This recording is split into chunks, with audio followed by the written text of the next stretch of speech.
संजय राऊत असं म्हणतात की भाजपने जे काम दिलं तर शिंदेकडून ते काम झालेलं आहे. 2029ला चित्र बदलेल. भाजप आणि शिंदे एकत्रित नसतील. कोकणातील एक मोठा गट नेत्यासोबत भाजपमध्ये विलीन होणार आहे शिंदे गट. आता 2025 चालू आहे. 2029 यायला तुम्हाला आणखीन 4 वर्षाचा वेळ आहे. 4.5 पावणे 5 वर्षाचा. आणि त्या कालावधीमध्ये उबाटा गट कुठे असेल यावर भाष्य केलं असतं तर ते बरं झालं असतं. कोण कुणाकडे जाईल, परंतु एक त्यांनी मान्य केलं की शिंदे साहेबांवर जबाबदारी दिल्यानंतर तो माणूस पार पाडतो, हे निर्विवाद सत्य त्यांच्या तोंडातून आज निघालेलं आहे. म्हणून दाढीला हलक्यात घेऊ नका हे शिंदे साहेब जे वारंवार बोलत आहेत त्याचा अर्थ त्यांना आत्ताही समजलेला दिसत नाही. म्हणून उद्या तुमचं असलेलं अस्तित्व हे किती शून्य होणार आहे हे भविष्यात तुम्हाला कळेल. वर्षभर थांबा. या महानगरपालिकेच्या निवडणुकीनंतर उबाटा गट कुठे असेल हे शोधूनच सापडणार नाही. ऑपरेशन टायगरच्या अंतर्गत आता शिंदे ठाकरे गटाने पावलं उचलायला सुरुवात केलेली. दिल्लीत आणि मुंबईत अशा बैठका खासदारांनी घेऊन त्यांनी सुरू केल्या. संवाद बैठक असं नाव. कोण घेते बैठक? आदित्य ठाकरे. हे केव्हापासून नेते झाले? पण आदित्य ठाकरे आणि उद्धव ठाकरे यांच्यामध्ये फरक आहे की नाही? खासदारांनी जेवायला जाऊ नये, जायचं असेल तर आमच्या परमिशन शिवाय जाऊ नये. मग बाकीचं प्रांतविधी करायला सुद्धा त्यांची परमिशन लागेल. असं कुठे असतं का लोकशाहीमध्ये? चुकीचं काम करत असेल तर त्या टायमाला तुम्हाला त्यांना दरडावण्याचा अधिकार आहे, निश्चित आहे.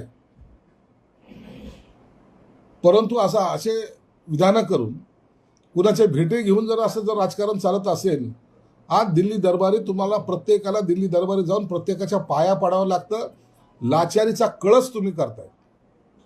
मातोश्रीची इज्जत जी होती ती सर्व घालवली.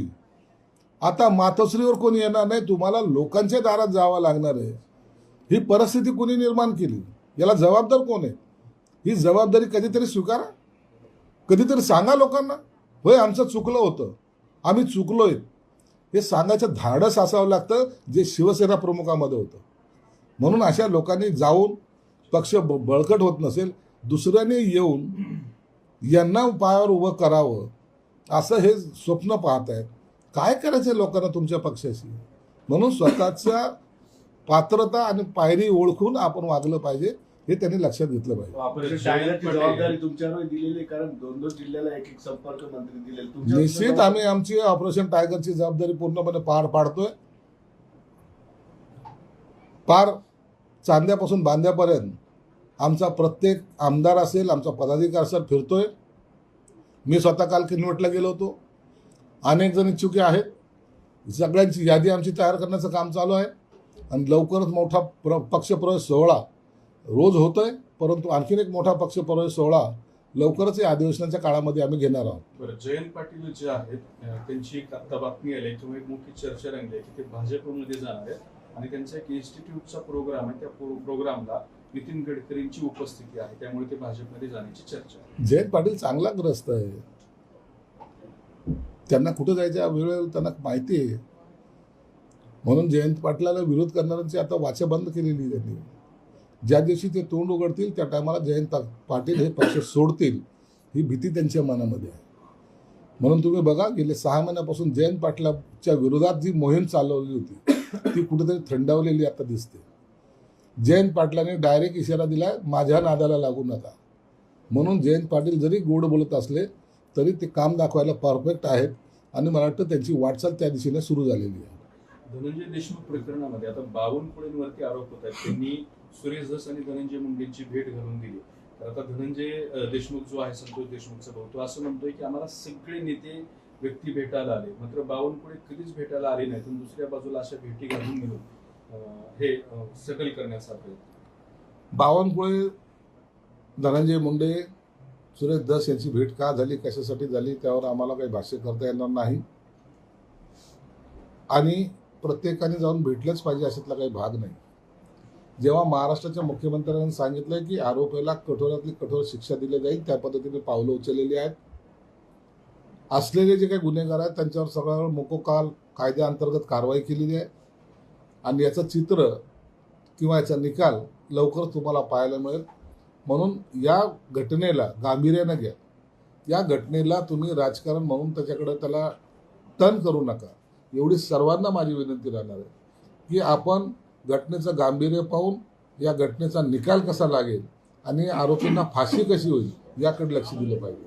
एप्रिल मे महिन्यात स्थानिक स्वराज्य संस्था लागतील असं बावनकुळेंचं म्हणणं होतं. काय तुम्हाला त्याच्या संदर्भात अंदाज आहे? आणि शिंदे गट काही स्थानिक स्वराज्य संस्थांच्या तयारीला आहे? बावनकुळे हे सत्तेमध्ये आहेत. सत्तेमधल्या काही घटना आहेत त्यांना माहीत असतात. कदाचित याबद्दलचा काही अंदाज त्यांना आला असावा, त्यानुसार त्यांनी केलेलं वक्तव्य आहे. आणि आमचाही अंदाज आहे की एप्रिल मे मध्ये स्थानिक स्वराज्य संस्थेच्या सर्व निवडणुका लागतील. भाजपचं नोंदणी अभियान सदस्य नोंदणी अभियान सुरू आहे, परंतु 50% सुद्धा टार्गेट मुंबई असेल किंवा इतर ठिकाणी होत नाही. पक्षातून नाराजी व्यक्त केली जाते. काय माहिती? नाही, त्याबद्दल भाजपचं अंतर्गत माहिती आम्ही ना घेत नाहीत, ना त्यांचं अंतर्गत काय चाललं याच्याकडे लक्ष सुद्धा देत नाही. आम्ही आमचा पक्ष आणि आम्ही भले या दृष्टिकोनातून आमची वाटचाल चालू आहे. एसटी डबघाईला आहे जवळपास 3200 कोटीची वगैरे अशी देणी त्यांची थकलेली आहेत. त्यावर आता उपाय निघेल. आमचे सहकारी मित्र प्रताप सरनाईक हे चांगलं काम करतायत. प्रत्येक गोष्टींमध्ये बारकाईने ते पाहता येत आहे आणि एक धाडसी निर्णय घेण्याची त्यांची क्षमता असल्यामुळं मला वाटतं काही काळात तुम्हाला एसटी फायद्यात आलेली दिसेल. ठीक. न्यू इंडिया बँक जी आहे तिथं घोटाळा झाला आहे. तर भाजपनं आणि RSSचे लोक यामध्ये घोटाळ्यात सहभागी आहेत. संजय राऊतांना आरोप केला. नाही, त्याबद्दलची मला कल्पना नाही, परंतु बँकेमध्ये कुठे घोटाळा झाला असेल आणि त्यातला कोणी आरोपी असेल. तुम्ही पाहिलं, जिल्हा मध्यवर्ती बँक असेल, कॉपरेटिव्ह बँक असेल किंवा नॅशनलाइज बँक असेल, त्यामधल्या घोटाळ्यामध्ये अनेक मान्यवर लोक आजही जेलमध्ये आहेत. आणि न्यू इंडियामध्ये काही घोटाळा झाला असेल त्याच्या संदर्भात जे कोणी आरोपी असतील ते सुद्धा आपल्याला जेलमध्ये पाहायला भेटतील.